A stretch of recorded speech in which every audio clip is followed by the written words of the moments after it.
Tokoza. It's me, Miss Buttafly,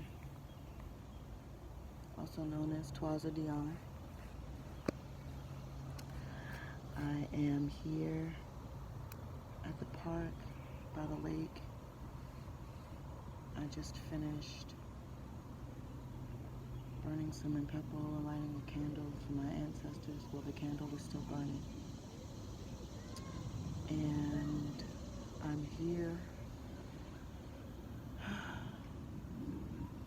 just meditating on surrender, being available, being present, being in the now, paying attention to what is, letting go of what was, not reaching for what will be, but being here,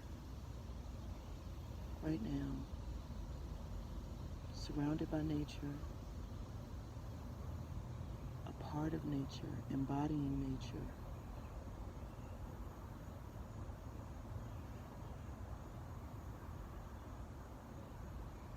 Watching how nature does not struggle against itself.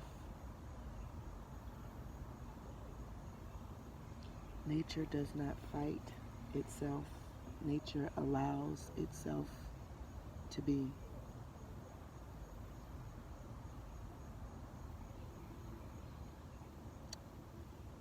For much of my journey, I have struggled against nature. I have struggled against my nature. I have tried to be what I wasn't, tried not to be what I am, tried to live to make other people happy. Oh no, the wind blew my candle out.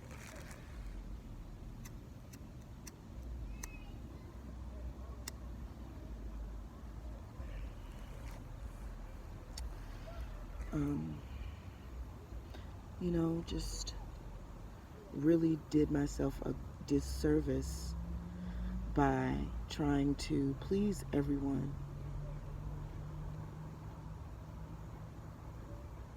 and thinking that I myself did not deserve the pleasure of my presence.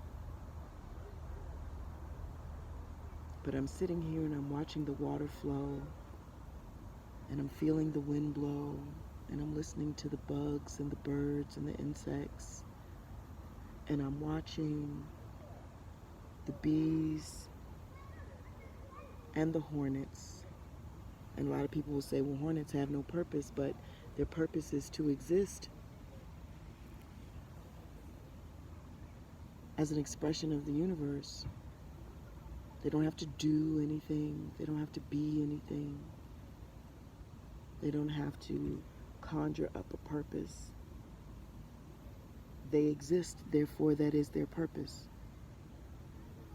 And the way that they exist, the way that they buzz and fly, the way that their menacing appearance, what we would call a menacing appearance, their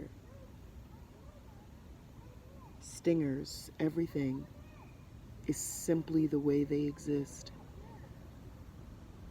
And the hornet makes no apologies for its existence. Nature makes no apologies for its existence. Therefore, I must learn to make no apologies for my existence. The difference between humans and animals, humans and nature, humans and trees and water and wind, is that we have something called a higher consciousness, an awareness that we exist in nature in relationship to the rest of the world around us. No other creature save man can make that boast. So sometimes it becomes a challenge because we see what's around us. We see people who are close to us. We feel the emotional pull from our relationships and things like that, and we begin to identify with our reflection. We begin to identify and say, I am what other people see me as, or I am um, not up to par or above par or whatever, based on what I see from my reflections around me, instead of just being. We get so wrapped up in things that don't matter. Maya Melosi said something to me this morning that I want to share with you, and that is, there is no energy, nothing in this world is supposed to overwhelm you.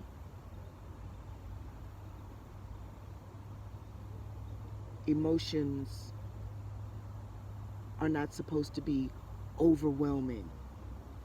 Love, attraction, desire is not supposed to be overwhelming. Anger and frustration and discontentment is not supposed to be overwhelming.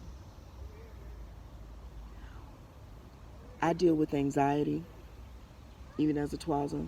It's part of why I am a Twaza. And what I am learning is that if I am feeling overwhelmed, it is almost always because I am being pressed by my Amelosi, by my ancestors, to be myself and express myself. And the anxiety comes from trying to please others, from trying to, meet deadlines, trying to satisfy the boss, or make sure that the man is happy, or, even in, making sure that my baba is taken care of, or that her needs are met, or making sure that I'm available, I'm a good Twaza, just all of these things, I'm a good mom, just all of these other things come, and they, and I begin to feel overwhelmed, and my Ametlosi have to remind me that that sense of overwhelm, that sense of anxiety, is absolutely because I'm too caught up in the doing and not being. And nature is a wonderful educator about simply being.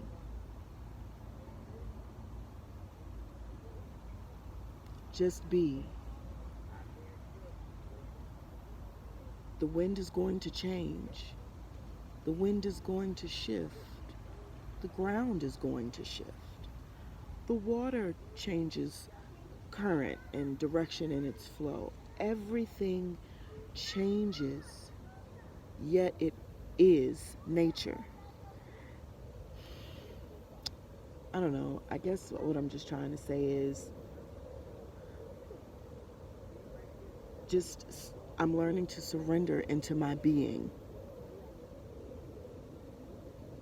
The calm water that I'm looking at now, even though it's not very blue, but it's still calm water and it's flowing.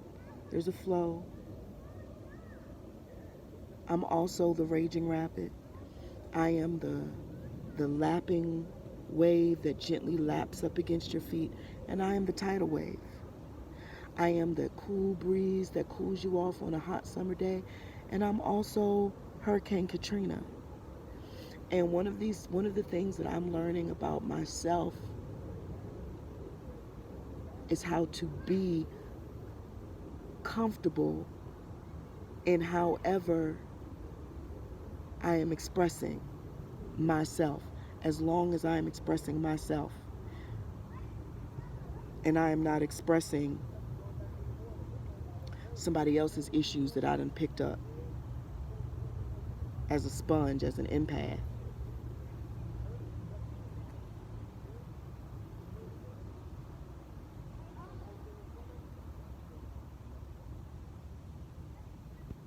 spend so much time hustling and bustling, grinding, instead of getting into alignment with nature, because we are nature. And especially as women, we are the fullest expression of nature because we give birth, we reproduce, with the assistance of men, of course.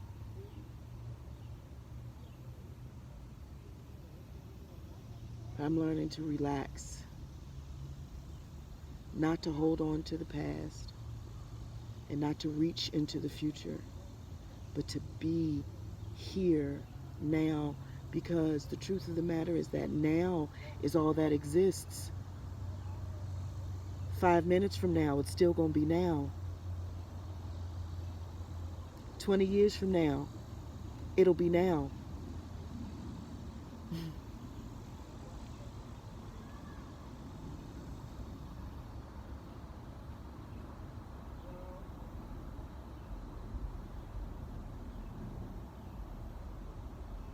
You know, in the Bible, when Moses asked, "Who shall I say sent me?"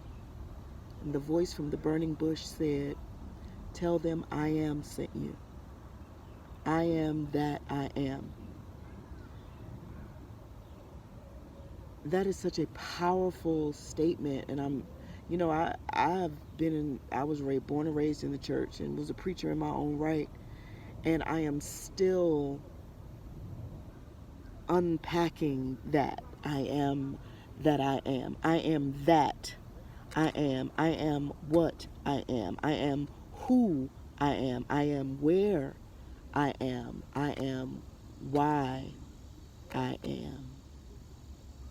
I am when I am. Whatever I say after I am is an emphatic truth. So if I say I am sorry, I have just declared sorriness over my life. If I say I am light, I have just declared light over my existence and declared that that is how I am showing up in the world. I think that's what that I am statement really means. This is how I show up.